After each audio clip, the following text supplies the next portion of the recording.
বিশ্বের মানচিত্রে অনেক দাগ আছে, যেগুলো একসময় টানা হয়েছিল কেবল কাগজে, কিন্তু আজ সেই দাগই নদীর মতো বইয়ে দিচ্ছে মানুষের রক্ত। যে রেখা টানা হয়েছিল ইউরোপের দপ্তরে বসে, সেগুলো এখন ছড়িয়ে আছে যুদ্ধক্ষেত্রে, শরণার্থী শিবিরে আর ভাঙা ঘরের কোণে।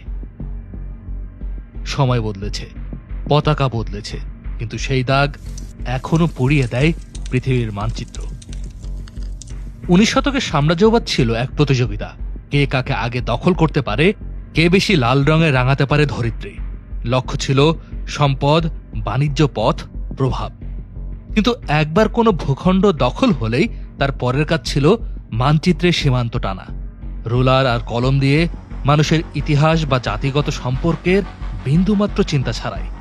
সীমান্ত তখন প্রশাসনিক সুবিধা ও কৌশলগত নিরাপত্তার হাতিয়ার, মানবিক বাস্তবতার নয়। দক্ষিণ এশিয়া সেই ইতিহাসের জ্বলন্ত উদাহরণ। 1893 সালে ব্রিটিশরা আফগানিস্তান ও ভারতবর্ষের মাঝে টানল ডুরান্ড লাইন। এক দাগে বিভক্ত হল পশতুন জনগোষ্ঠী, যাদের জীবনযাত্রা, সংস্কৃতি, ভাষা সবই এক। যুক্তি ছিল সামরিক নিরাপত্তা, কিন্তু আসল উদ্দেশ্য ছিল রাশিয়ার দক্ষিণমুখী প্রভাব ঠেকানো। আফগানিস্তানকে বানানো হল বাফার স্টেট, ব্রিটিশ ভারতের এক প্রাচীর। শতাধিক বছর পরেও পাকিস্তান আফগান সীমান্তে গুলির শব্দ সেই পুরনো দাগেরই প্রতিধ্বনি। ব্রিটিশদের বিদায়ের সময় দক্ষিণ এশিয়ায় টানা হয় আর এক ভয়াবহ দাগ, র্যাডক্লিফ লাইন। 1947 সালে ধর্মের ভিত্তিতে ভারত ও পাকিস্তানের জন্ম। মাত্র কয়েক সপ্তাহে একজন ইংরেজ আইনজীবী স্যার সাইরিল র্যাডক্লিফ ভাগ করে দিলেন দুই দেশের ভাগ্য। এক রাতে মানুষ হয়ে গেল অন্য দেশের নাগরিক। কোটি মানুষ ঘরবাড়ি ছেড়ে দেশান্তরিত হয়, লাখ লাখ প্রাণ ঝরে যায় সীমান্তের পথে। এই সীমারেখা টানা হয়েছিল সাম্রাজ্যের শেষ হিসাব মেলাতে, কিন্তু এটিই তৈরি করে মানব ইতিহাসের সবচাইতে বড় শরণার্থী সংকট। এই রুলার ঘুরেছে মধ্যপ্রাচ্যে।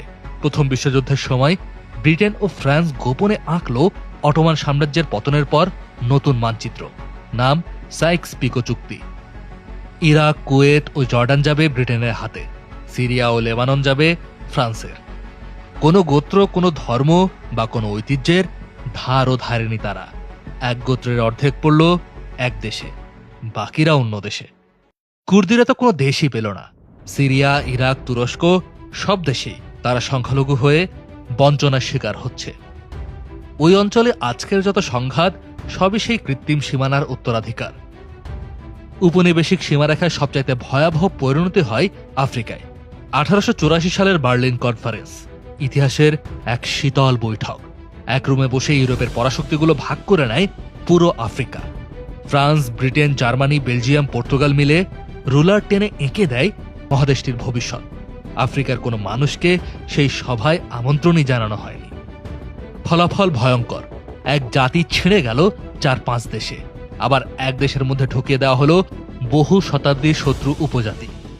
নাইজেরিয়ার উত্তরে হাউসা, দক্ষিণে ইগবো, পূর্বে ইয়োরুবা, সব এক দেশে গুঁজে দেওয়া হলো। রুয়ান্ডায় উপনিবেশিক প্রশাসন তৈরি করেছিল হুতু তুৎসি বিভাজন, যা 1994 সালে ভয়াবহ গণহত্যায় রূপ নেয়। সুদান, সোমালিয়া, চাদ, কঙ্গো, আফ্রিকার প্রায় প্রতিটি গৃহযুদ্ধের নেপথ্যে সেই উপনিবেশিক মানচিত্রের ছায়া। ব্রিটিশরা বলতো ডিভাইড অ্যান্ড রুল, ভাগ করো তারপর শাসন করো। কিন্তু শুধু তারাই নয়, ফ্রান্স, পর্তুগাল, বেলজিয়াম সবাই একই সূত্রে কাজ করেছে। তাদের ধারণা ছিল একটি জাতি যত বেশি ঐক্যবদ্ধ, তাকে দমন করা ততই কঠিন। তাই সচেতনভাবে তৈরি করা হয়েছে বিভাজন। ধর্মে, গোত্রে, ভাষায় আর প্রদেশে মানুষ ভাগ হলো, ক্ষমতা টিকে রইল শাসকের হাতে। এশিয়ার দক্ষিণ পূর্ব প্রান্তেও একই ছাপ। মিয়ানমারের কাচিন ও চীন, থাইল্যান্ডের পাহাড়ি গোষ্ঠী, মালয়েশিয়া ও ইন্দোনেশিয়ার দ্বীপবাসী, সব জায়গায় উপনিবেশিক সীমানা ভেঙে দিয়েছে প্রাচীন গোত্র ও ভাষার ঐক্য। এখনো সেই সব গোষ্ঠী বিচ্ছিন্নতাবাদে জড়িত। এমনকি দক্ষিণ আমেরিকার গায়ানা, ভেনেজুয়েলাও একই ইতিহাসের শিকার। উপনিবেশবাদীরা চলে গিয়েছে, কিন্তু তাদের রেখে যাওয়া দাগ থেকে গিয়েছে অমোচনীয়ভাবে। আজ এসব লাইন কেবল রাজনৈতিক মানচিত্রে নয়, মানুষের মনে, জাতির সম্পর্কেও গভীর ফাটল তৈরি করেছে। নতুন প্রজন্ম অনেক সময় জানেই না এই সীমান্ত কোথা থেকে এলো, কেন এক গ্রামের মাঝখান দিয়ে চলে গেল এক দেশের সীমানা। কিন্তু তাদের জীবনের প্রতিটি সংগ্রাম, প্রতিটি সংঘাত এখনো সেই কলমের দাগেই নির্ধারিত।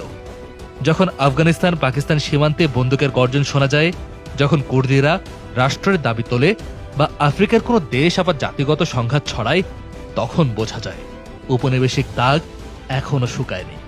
এই দাগ পৃথিবীর মানচিত্রে যতটাই সরু, মানব ইতিহাসে ঠিক ততটাই গভীর।